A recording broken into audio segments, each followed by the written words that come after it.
asalaamaaleykum mbokk yi di siiw si Daaray Technologie ñu ngi leen di gërëm te di leen jaajëfal dal leen ak jàmm si seen nouvelle vidéo. Alors, pour terminer les méthodes de l'objet array, je pense qu'on en a assez fait, n'est-ce pas? Donc, dama leen di wax juste en fait des techniques yi nga xam ni mën nañ ko récupérer la valeur minimale et la valeur maximale d'un tableau. Notamment en JavaScript, il y a plusieurs manières de le faire. Par exemple, comme les autres langages de programmation, da ngay bind code bu bari pour juste retrouver valeur maximale bi wala valeur minimale bi. Donc, noonu nga koy defee si yeneen langage de programmation yi. noonu nga ko mën a aussi defee si JavaScript donc mais c'est juste en fait fii ay techniques yoo xam ni bon en 2 lignes 3 lignes n'est-ce pas 4 lignes nga récupérer par exemple la valeur maximale et la valeur minimale. Donc fii bi ñuy jàng fonction de comparaison bon damay récupérer juste en fait ñaari méthodes yi nii. Donc d'abord damay récupérer bon tout ça pour après effacer. Donc fii ma ñëw ñambas ko fii donc fii bëm donc yii yëpp soxlawuma ko tout ça soxlawuma ko donc voilà ñett yooyu soxlawuma ko lii rek laa soxla.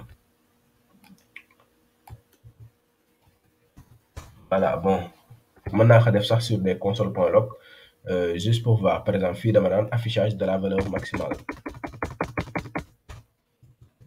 Affichage de la valeur maximale.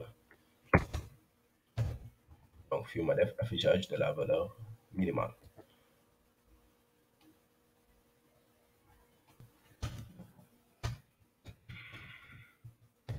Ça c'est une première méthode que je vous montre par exemple. Première méthode pour retrouver la valeur d'un tableau. Ah, maintenant on va faire ça console.error.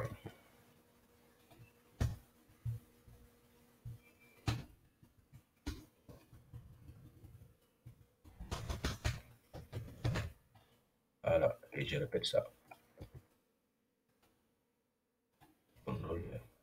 Donc, fille aussi.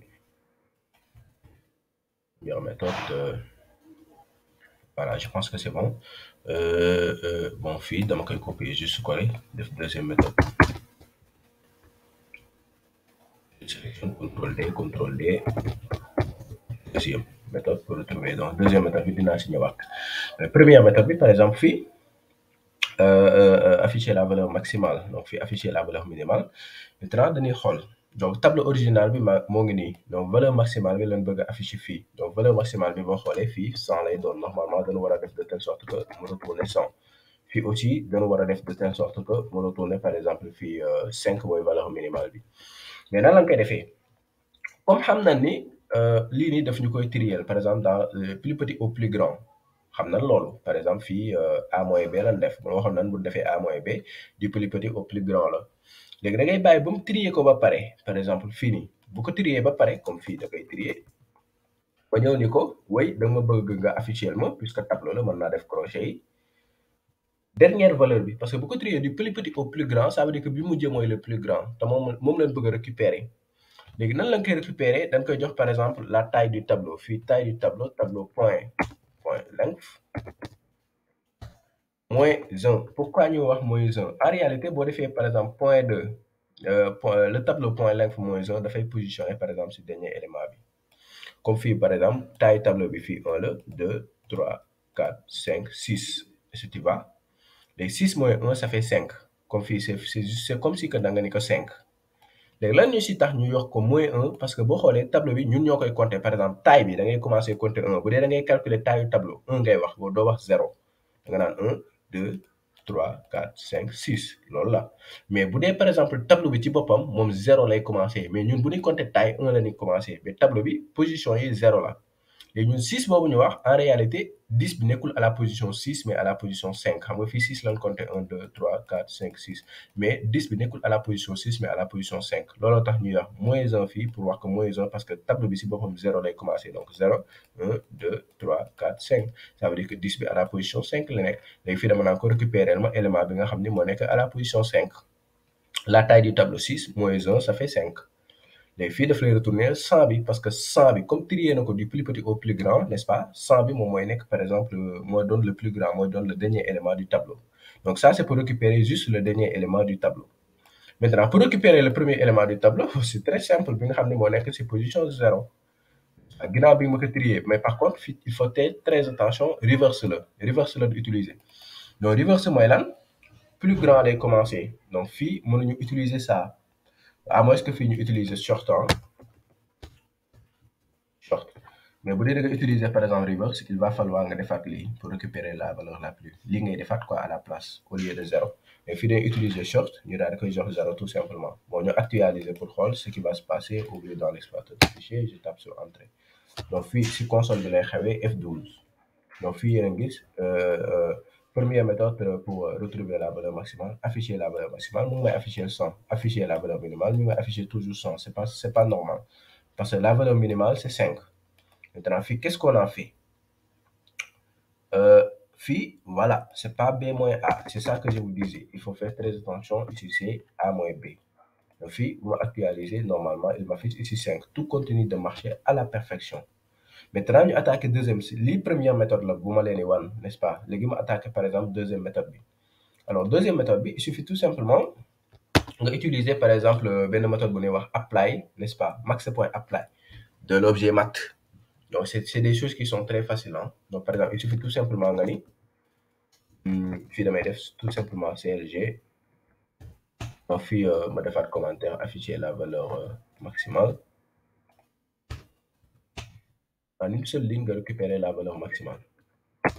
Donc fii dama koy wax damay afficher objet mat point. Donc si mat am na par exemple benn propriété bu ñuy wax max, léegi max.apply, n'est-ce pas? Fii dama koy jox tout simplement le tableau, n'est-ce pas? Fii sama tableau bi s'appelle point.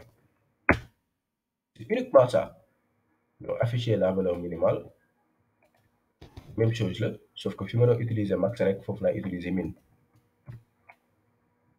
Au lieu de max ici, c'est min pour voir que la valeur minimale, là, sort là. Donc ça, c'est la deuxième méthode. Alors, nous devons actualiser. Parfois, il y a des gens aussi qui font ça, hein, qui défient directement nul. Mais je pense que même si on défie nul, bon, ça va être exactement la même chose. Parce que c'est ça la méthode apply. Voilà, donc function this array, etc. Donc, puis, on va actualiser. Afficher la valeur moins infinity. Et là, il m'affiche infinity.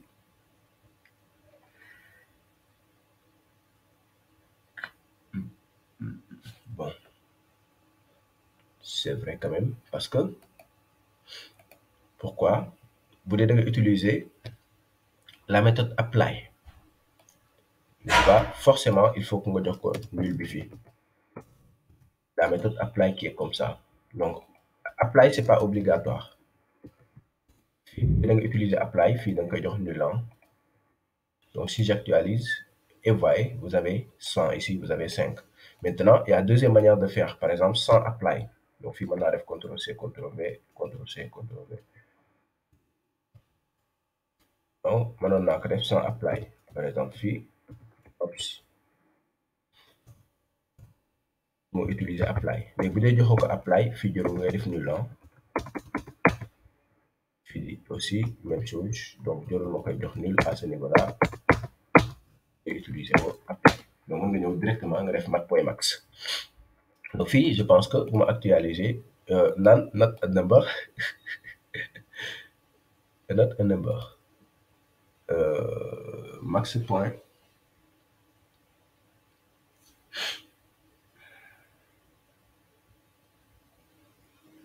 Qu'est-ce qu'il attend? Est-ce qu'il attend?